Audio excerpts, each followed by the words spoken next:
तो नमस्कार। तो कैसे हैं आप लोग। तो स्वागत है आपका फिर से हमारे इस प्यारे से YouTube channel chemistry with Chitranjan के साथ। तो उम्मीद करते हैं आप लोग जहां भी होंगे बढ़िया होंगे। तो आज का सेशन बहुत ही धमाकेदार होने वाला है। आज का सेशन आपके लिए बहुत ही खास होने वाला है, क्योंकि इस सेशन में आज हम लोग पढ़ने वाले हैं चैप्टर 1 के 35 मोस्ट इंपोर्टेंट वीवीआई क्वेश्चन, जो पिछले बोर्ड एग्जाम में कई बार पूछा गया है। आज हम लोग उसको देखने वाले हैं। तो चलिए बिना किसी बकबक के शुरू करते हैं और इस क्वेश्चन को सॉल्व करते हैं।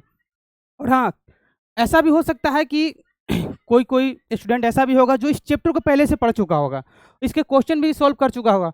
तो उसके लिए और बढ़िया है कि उसके लिए ये प्रैक्टिस सेशन के जैसा काम करेगा। करना कुछ नहीं है, जैसे स्क्रीन पर क्वेश्चन आता है अगर किसी को मालूम है तो करना कुछ नहीं है, वीडियो को पॉज करना, क्वेश्चन पढ़ना और ऑप्शन देख के ऑप्शन क्या करना है, आंसर को कॉमेंट में करना है। ठीक है, जो भी आपको आंसर सही लगेगा उस आंसर को क्या करना है, कमेंट करना है कि हाँ पहला अगर बी है तो पहला का भी आपको क्या करना है, कमेंट करना है। तो चलिए शुरू करते हैं। तो आज का हमारा पहला क्वेश्चन है, मैग्नीशियम रिबन को जलाने पर क्या बनता है। मैग्नीशियम रिबन को जलाने पर क्या बनता है। चलो देखो इसको देखते हैं। देखो हमारे पास सॉल्व करने के दो तीन तरीके होंगे। देखो पहला क्या है, पहला हम लोग ऑप्शन से जा सकते हैं कि ऑप्शन को एलिमिनेट करके पहला जैसे मान लेते हैं कोई ऑप्शन ऐसा होता है ना कि देखते ही आपको पता चलेगा नहीं डी वाला नहीं होगा, सी वाला नहीं होगा, ए वाला नहीं होगा। अगर ऐसे हम लोग एलिमिनेशन भी कर देंगे ना तो ऐसे हमारा क्वेश्चन भी क्या होता है, सोल्व हो जाता है।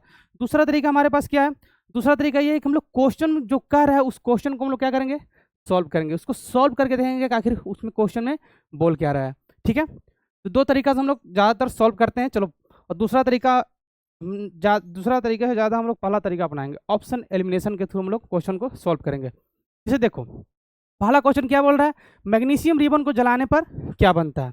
अब यहाँ पर चार ऑप्शन दिया हुआ है। पहला है MgCl2, दूसरा है MgO, MgSO4 और MgCO3। जैसे देखो मैग्नीशियम रिबन कहने का मतलब मैग्नीशियम, मैग्नीशियम का सूत्र क्या होता है, Mg।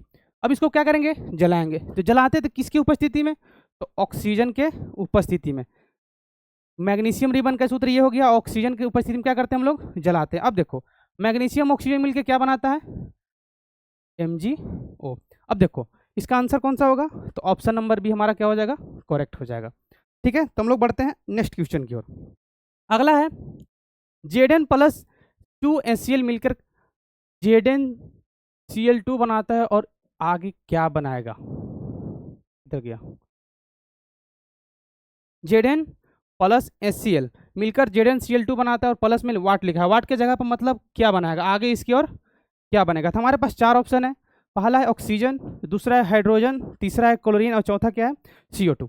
चलो अगर मान लेते हैं किसी को कुछ आता नहीं है, क्वेश्चन देख के लग रहा है नहीं बहुत हार्ड है, तो करना कुछ नहीं, ध्यान से देखना। जैसे यहाँ से देखना, यहाँ पे क्या लिखा हुआ है, Zn, यहाँ पे क्या लिखा हुआ है, HCl। हमारे पास तीन चीज़ है, Zn है, Zn यानी जिंक है, हाइड्रोजन है और क्लोरीन है। ठीक है, अब देखना यहाँ पे क्या क्या बना है, Zn आ गया और Cl आ गया, Zn Cl आ गया। अब बचा हमारे पास क्या, देखो Zn आ गया, Cl आ गया, बचा क्या हमारे पास, ये वाला हाइड्रोजन। तो यहाँ पर आंसर क्या हो जाएगा, हाइड्रोजन हो जाएगा। यहाँ पर क्या होगा आंसर, हाइड्रोजन। अगर मान लेते किसी को नहीं पता है तो एक बात और याद रखना इसमें कि जब हम लोग रासायनिक अभिक्रिया की विशेषता पढ़ रहे थे तो उसमें हम लोग दो तीन चीज़ों को ध्यान देना कि उसमें पढ़े थे कि जब भी कोई धातु अम्ल से अभिक्रिया करेगा तो हाइड्रोजन गैस बनाता है, और जब भी कोई कार्बोनेट अम्ल से अभिक्रिया करता है CO2 गैस बनाता है, इसको बाइकार्बोनेट के साथ अभिक्रिया करता है। और अम्ल जब जल के साथ अभिक्रिया करता है, किसके साथ, जल के साथ अभिक्रिया करता है तो बनाता है हाइड्रोनियम आयन, हाइड्रोनियम आयन बनाता है। एक और बात हम लोग देखे थे यहाँ पास कि जब अम्ल क्षार के साथ अभिक्रिया करता है तो क्या बनाता है, लवण और जल। ये बात को याद रखना, अगर नहीं याद होगा तो इसका स्क्रीनशॉट ले लेना। तो देखो यहाँ से भी आप याद देख सकते हो कि जब धातु किसके साथ अभिक्रिया करता है, अम्ल के साथ, तो कौन सा गैस बनाता है, हाइड्रोजन गैस। जैसे यहाँ पे देखो जिंक क्या है, धातु है, यहाँ पे HCl क्या है, अम्ल। तो जिंक एक तरह का धातु है, धातु जब अम्ल से अभिक्रिया करता है तो कौन सी गैस बनाता है, हाइड्रोजन। इसलिए इसका आंसर क्या हो जाएगा, ऑप्शन नंबर बी। अगला देखना, अगला है CaO प्लस में H2O यानी कैल्शियम ऑक्साइड जब जल से अभिक्रिया करता है तो CaOH का होल्ट वाइज बनाता है, या किस प्रकार की अभिक्रिया है? तो पहला ऑप्शन है संयोजन, दूसरा क्या है विघटन, तीसरा क्या है विस्थापन अभिक्रिया, और चौथा क्या है द्विविस्थापन। चलो इसमें भी कुछ थोड़ा सा देख लेते हैं। इसमें भी थोड़ा सा एक चीज़ याद रखना, आगे आपको बनाने में बहुत हेल्प मिलेगा।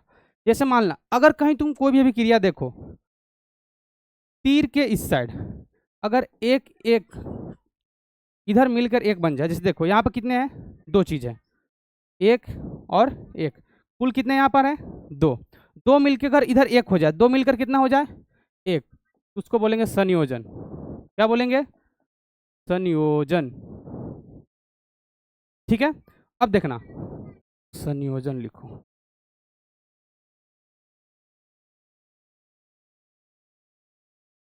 अब अगर कोई एक चीज आगे चलकर कितने भाग में टूट जाता है, दो भाग में, कितने भाग में, दो भाग में, तो वो क्या हो जाएगा, वियोजन। क्या हो जाएगा, वियोजन। सिंपल सही रूल याद रखना, अगर दो चीज मिलकर एक हो जाए तो क्या कहलाएगा, संयोजन। अगर एक चीज आगे चलकर कितने भाग में टूट जाए, दो भाग में, तो वो क्या हो जाएगा, वियोजन। चलो अगर मान लेते किसी को ये चीज नहीं आता, अब ध्यान से देखना, यहाँ पर कितने चीज है, एक और एक, एक और एक, दो, दो मिलकर आगे क्या हो गया, एक हो गया। यानी दो जब मिलकर एक हो जाता है तो कौन सा अभिक्रिया होता है, संयोजन। क्या होता है, संयोजन। इसलिए हमारा पहला आंसर क्या हो जाएगा, संयोजन। और संयोजन का अभिक्रिया की परिभाषा भी तुम लोग को पता होगा कि जब कोई पदार्थ आपस में मिलकर, जब दो पदार्थ आपस में मिलकर एक नया पदार्थ का निर्माण करते हैं तो क्या कहलाता है, संयोजन। इसलिए इसका राइट आंसर क्या हो जाएगा, ए, संयोजन अभिक्रिया। अगला देखना, अगला है कि CaCO3, जब CaCO3 आगे चल के देखो दो भाग में बट गया, एक है CaO, एक है CO2, किस प्रकार की अभिक्रिया है? पहला है संयोजन, दूसरा विघटन, तीसरा विस्थापन, चौथा द्विविस्थापन। चलो देखना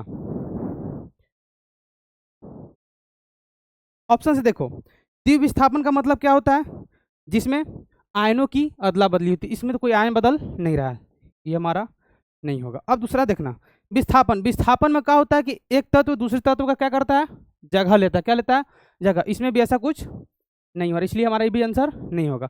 अब आता है विघटन, क्या है विघटन, विघटन का मतलब क्या होता है, टूटना। विघटन का मतलब क्या होता है, टूटना। अब देखो ये आगे चल के क्या हो गया है, टूट गया, कितने भागों में, दो भागों में।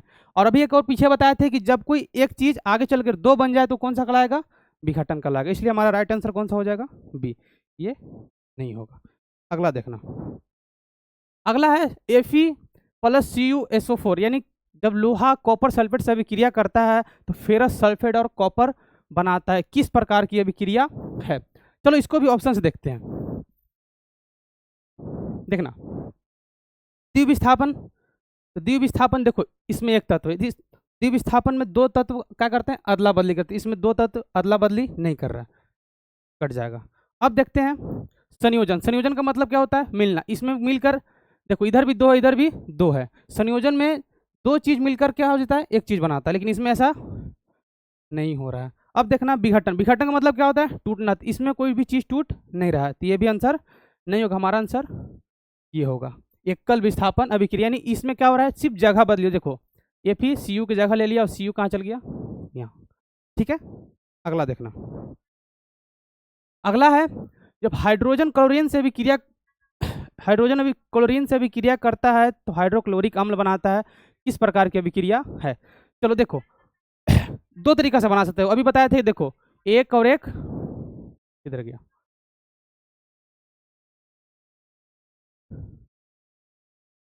एक एक दो गो है, इधर क्या गो है, दो गो, उधर क्या गो हो गया, एक गो। दो गो से मिलकर क्या बन गया, देखो दो से आगे चल क्या हो गया, एक गो। इसलिए क्वेश्चन कहलाएगा संयोजन। क्या कहलाएगा, संयोजन। आगे देखना, अगला है C+O2 मिलकर आया क्या बनाता है, CO2। तो किस प्रकार की अभिक्रिया है, इसका आंसर तुम लोग कमेंट में देना। ठीक है, चलो क्वेश्चन देख लो, हो गया। चलो अगला देखना, अगला है Zn+HCl ZnCl2H2 किस प्रकार की अभिक्रिया है? चलो पहला ऑप्शन है संयोजन, दूसरा है विघटन, तीसरा एकल विस्थापन, चौथा द्विविस्थापन। चलो देखो इसको ऑप्शन से करते हैं, ऑप्शन से करना सबसे आसान होता है। चलो नीचे शुरू करते हैं। द्विविस्थापन, द्विविस्थापन का ही मतलब बताया थे कि इसमें आयनों की अदला बदली होती है। इसमें आयनों की अदला बदली, यानी इसमें दो दो चीज़ का होता है, बदला बदली हो करता है। इसमें दो दो चीज़ नहीं है, इसलिए आंसर नहीं होगा।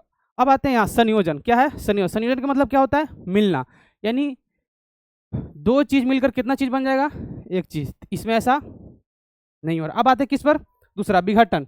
विघटन किसे कहते हैं? तो विघटन में एक चीज़ आगे चल कितने चीज़ में बढ़ जाता है? कितने भाग में? दो भाग में। तो इसमें भी ऐसा नहीं हो रहा, इसलिए विघटन नहीं होगा। बचा कौन सा? एकल विस्थापन, इसलिए हमारा क्या हो जाएगा? Right answer C. अगला देखना, अगला है 2H2O। आगे चल के H2O प्लस O2 में बदल जाता है। किस प्रकार की अभिक्रिया है? पहला है संयोजन, दूसरा है विघटन, तीसरा एकल विस्थापन, चौथा द्विविस्थापन। फिर से ऑप्शन से देखना। ऑप्शन एलिमिनेशन सबसे आसान तरीका है किसी भी क्वेश्चन को सॉल्व करने का। देखो, द्विविस्थापन फिर से है। द्विविस्थापन में बताएं कि आयनों की अदला बदली होती है, इसलिए इसमें नहीं होगा। अब आते हैं किसमें? एकल विस्थापन। एकल विस्थापन यानी इसमें तत्व क्या करता है? जगह बदलता है। इसका जगह अगला ले लेगा, अगला जगह अगला जगह ले लेगा। इसमें भी एकल विस्थापन नहीं होगा। अब आते हैं किसमें? विघटन। विघटन का मतलब क्या आपको बताए थे कि एक चीज आगे चल कितने भाग में बढ़ जाएगा? दो। ऐसा हुआ है, देखो यहाँ एक चीज है पूरा, आगे चल कितने भाग में बढ़ गया है? दो। इसलिए कौन सा हो जाएगा? विघटन। संयोजन नहीं होगा। विघटन का मतलब हो जाए टूटना। ये देखो आगे चल के क्या हो गया? दो भाग में क्या हो गया? टूट गया। इसलिए हमारा राइट आंसर कौन सा हो जाएगा? Option number B. अगला देखना, अगला है जब Na2CO3 को तनु अम्ल HCl में मिलाया जाता है तो निम्न में से कौन सा गैस निकलता है? चलो देखना, अभी थोड़ा देर हम पहले बताए थे, चार चीज थोड़ा सा पीछे बताए थे कि जब गया बाइकार्बोनेट या कार्बोनेट जब अम्ल के साथ मिलेगा, इसके साथ अम्ल के साथ मिलेगा तो कौन सा गैस बनाएगा? CO2। कौन सा गैस बनाएगा? CO2। देखो यहाँ है कार्बोनेट और यहाँ कौन सी है? HCl अम्ल। तो कार्बोनेट जब भी अम्ल से अभिक्रिया करता है तो कौन सा गैस बनाता है? CO2, यानी कौन सा गैस बनाएगा? Carbon dioxide gas. आगे देखना, अगला है जब AgNO3 बिलियन में NaCl बिलियन में मिलाया जाता है तो निम्न में से कौन सा पदार्थ बनता है? चलो देखते हैं इसको, मिलाना है, इसको मिलाकर कौन सा पदार्थ बनेगा? चलो देखो, इसको लिखो, क्या AgNO3 और क्या है? NaCl। अब इसको मिलाकर क्या बनेगा? ध्यान से देखना, ये होता है प्लस, ये होता है माइनस, ये होता है प्लस, ये होता है माइनस। प्लस वाला माइनस के साथ, माइनस वाला प्लस के साथ। तो ध्यान से देखना, तो ये हो जाएगा AgCl, क्योंकि प्लस वाला किसके साथ गया? माइनस के साथ, और माइनस वाला प्लस के साथ। और क्या बनेगा? NaCO, NaNO3। अब देखो इसमें हमारे पास दो चीज़ बना है, AgCl एक, NaNO3। अब देखते हैं इसमें कौन कौन सा चीज़ है। AgCO2 CO3 नहीं है। अब देखते हैं इसमें AgH2O, ये भी नहीं है। AgH2O ये भी नहीं है। AgCl, हाँ, तो हमारे पास क्या बना है? AgCl। इसलिए हमारा राइट आंसर कौन सा हो जाएगा? Option number A. अगला देखना, अगला है जब CaCO3 को गर्म करने पर CO2 गैस प्राप्त होती है तो निम्न में से कौन सा कथन सही है? कौन सा कथन सही है, यानी कौन सा बात इसके सही है? देखो, यह एक संयोजन अभिक्रिया है। देखो अभी थोड़ा देर हम लोगों ने देखा था क्वेश्चन में, पहले हम लोग CaCO3 को जब हम लोग क्या करते हैं? गर्म करते हैं तो CaO प्लस में CO2 बनता है। अब बताओ, यहाँ पर एक चीज़ था, आगे चल कितने भाग में बढ़ गया? दो भाग में। क्या हो गया है? टूट गया। टूटना का मतलब क्या होता है? विघटन। इसमें क्या लिखा है कि एक संयोजन है, संयोजन नहीं होगा। दूसरा क्या है? विघटन, ये सही होगा। अगला देखते हैं, एकल विस्थापन नहीं होगा। यह एक द्विविस्थापन अभिक्रिया, ये भी नहीं होगा। तो हमारा सही आंसर कौन सा हो जाएगा? Option number B. अगला देखते हैं, अगला है जब Fe को CuSO4 विलयन में डाला जाता है तो निम्न में से कौन सा परिवर्तन देखा जाता है? चलो इसका आंसर तुम लोग कमेंट में देना, ठीक है? क्वेश्चन देख लो, इसका आंसर तुम लोग कमेंट में देना कि इसका आंसर कौन सा होगा। अगला देखते हैं, अगला है निम्न में से कौन सा उदाहरण ऊष्माक्षेपी अभिक्रिया का है? चलो इसका आंसर देना तुम लोग कमेंट में। चलो देखते हैं इसको। यहाँ पर समझना, ऊष्माक्षेपी का मतलब पहले समझना। उष्मा का मतलब होता है गर्मी, उष्मा का मतलब गर्मी। छेपी का मतलब होता है बाहर निकलना। क्या होता है? छेपी का मतलब बाहर निकलना। यानी जिस अभिक्रिया में उष्मा यानी गर्मी बाहर निकलता है उसे कौन सी अभिक्रिया कहते हैं? उष्मा छेपी। चलो इसमें देखते हैं। प्रकाश संश्लेषण, और क्या है? बर्फ का पिघलना, और क्या है? कोयले का जलना, और है हमारे पास 4 है। अब देखते हैं इसमें सही कौन है गलत कौन है। तो प्रकाश संश्लेषण, प्रकाश संश्लेषण में उष्मा बाहर नहीं निकलता, उसमें ऑक्सीजन बाहर निकलता है, इसलिए हमारा ये नहीं होगा। दूसरा है बर्फ का पिघलना, बर्फ के पिघलने से कोई भी गर्मी बाहर नहीं निकलती, इसलिए हमारा ये भी नहीं होगा। तीसरा है कोयलों को जलाना, कोयले का जलाना या जलना, तो कोयला को जलाने से गर्मी निकलता है, ये हमारा होगा। अगला है बर्फ का बनना, ये भी नहीं होगा। तो हमारा राइट आंसर क्या हो जाएगा? Option number C. अगला देखना, अगला है रासायनिक अभिक्रिया की कोई एक विशेषता नहीं होती है। इसमें से बताना है कि रासायनिक अभिक्रिया की कौन सी विशेषता नहीं है। ध्यान से देखना, यहाँ पर लिखा है नहीं होती है। बच्चे इसको ध्यान से नहीं पढ़ते हैं, ऑप्शन गलती देखकर गलती भी ऑप्शन लगा देते हैं। देखो यहाँ पर नहीं लिखा हुआ है।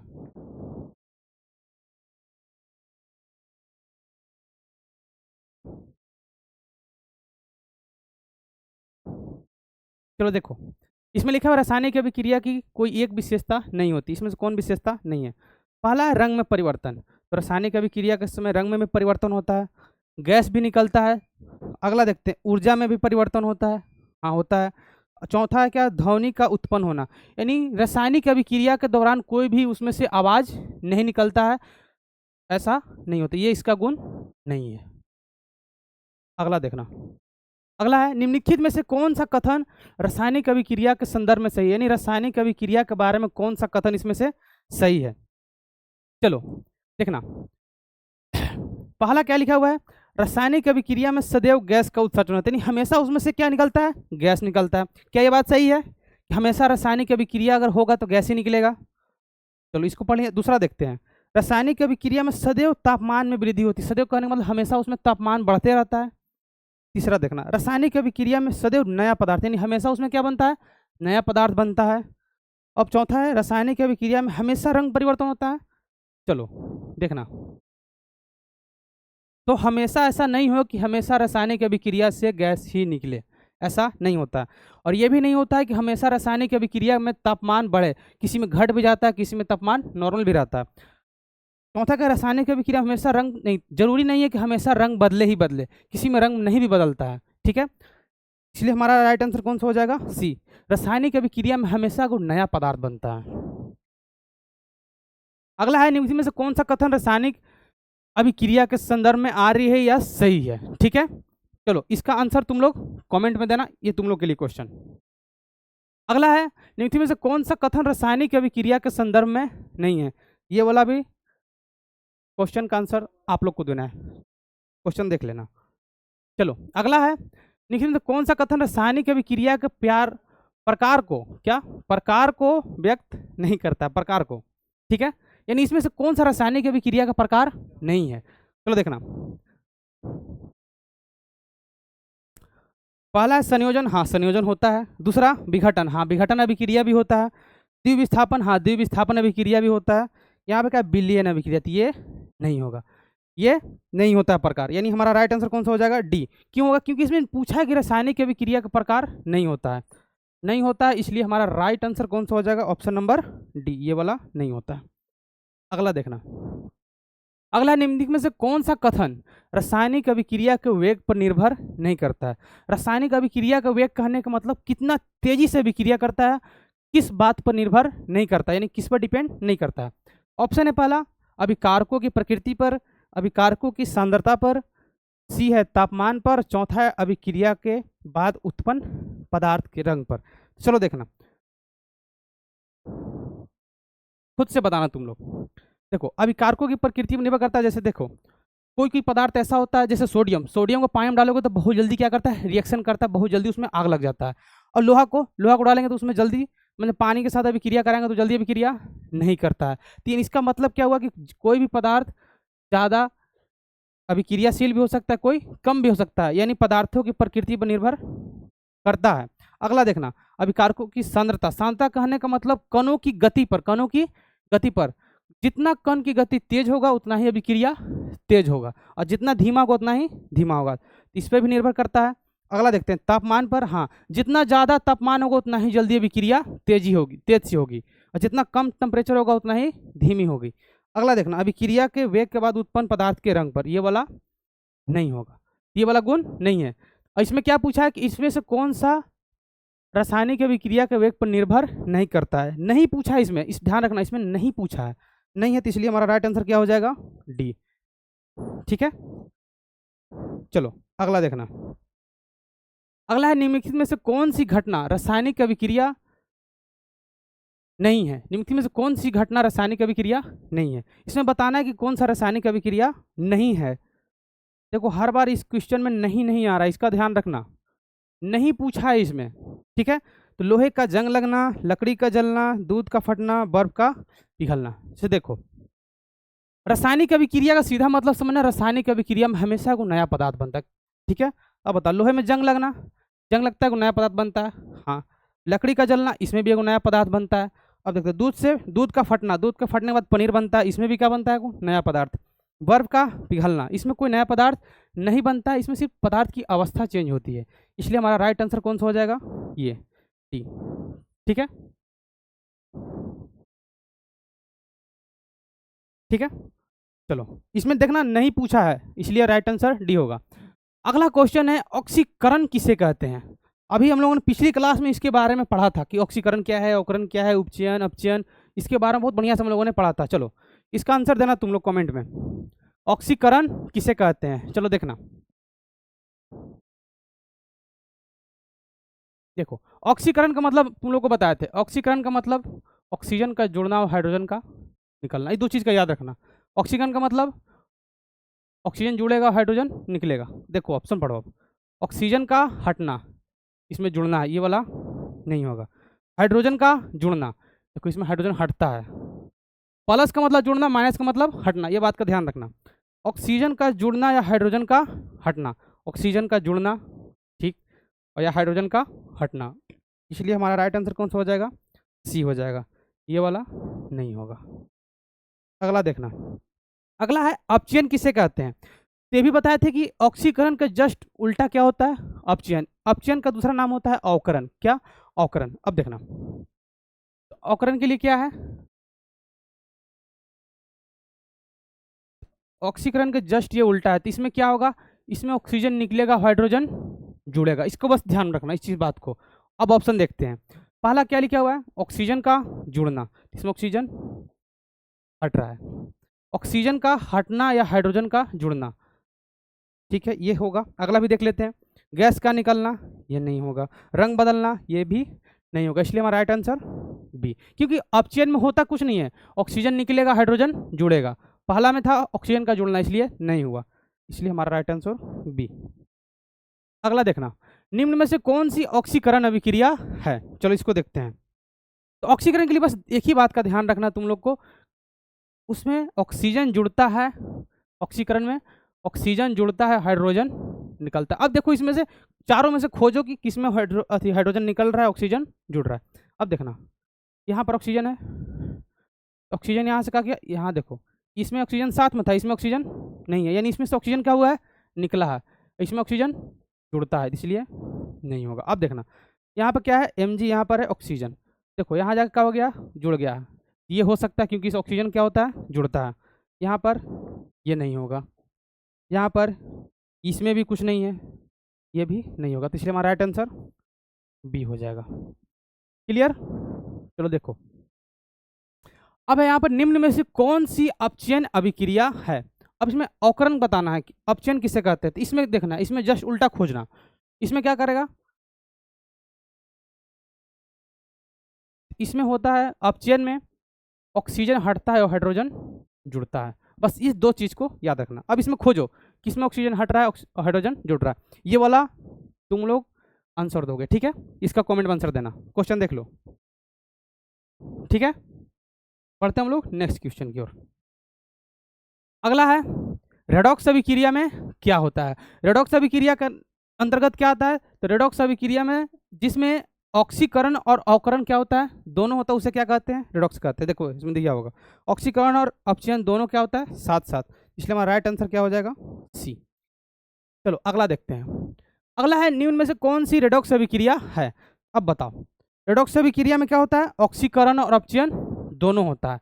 तो इसमें ऑक्सीजन जुड़ेगा, ऑक्सीजन हटेगा, हाइड्रोजन भी हट सकता है और ऑक्सीजन हाइड्रोजन जुड़ेगा, क्योंकि ऑक्सीकरण अवकरण दोनों हो रहा है। तो इसमें चारों चीज होगा, या तो ऑक्सीजन जुड़ेगा, या तो ऑक्सीजन हटेगा, या तो हाइड्रोजन हटेगा, या तो हाइड्रोजन जुड़ेगा। चारों में से हो सकता है। अब देखो करना कुछ नहीं, ऑप्शन जाना है। पहला क्या है, देखो इसमें जिंक है CuSO4, इसमें ऑक्सीजन का नाम नहीं है, ये हमारा नहीं हो। अब आते हैं इसमें CaCO3, ये भी नहीं, ये तो विघटन अभिक्रिया है, ठीक है।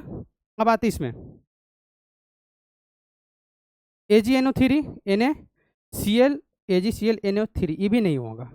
अब आते हैं इसमें, ध्यान से देखना, इसमें से ऑक्सीजन क्या हो रहा है, निकल रहा है। ऑक्सीजन क्या हो रहा है, निकल रहा है।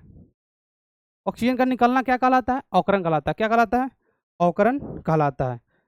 इसमें एक ही दिया हुआ है, ये तीनों तो नहीं होगा, या तो ऑप्शन में हो सकता है गलत, या ये हो सकता है।